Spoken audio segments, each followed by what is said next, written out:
Ito, acupuncture. Kapoy kung tawagin ng Chinese. At almost 20 years kong ginamit to. Oh, sira na. So, pwede pa naman yung ibang mga baso niya. Pero, binilhan pala ako nung amo ko ng bago. Nung alam niya na sira. Alam kasi niya ang kahinaan ko. So, ito sila, mga Chinese na gamit. At talaga naman siyang worth it sa akin. Ito. Wow, ang dami.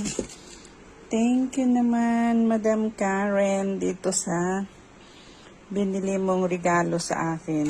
So, meron na naman akong gagamitin.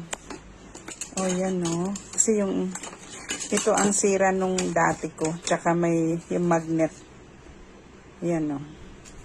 Worth it talaga kasi sa akin ito. Okay siya. Kaya awa ng Diyos at sa edad kong 62, coming 62 na po tayo. 26 years eh. Wala naman tayong rayuma. Knock to the wood, sabi nila. O diba? Ay, ganda. Ganda ng aking bagong acupuncture. So, yan. In-order niya yan sa China. Again, ma'am, maraming salamat. Thank you.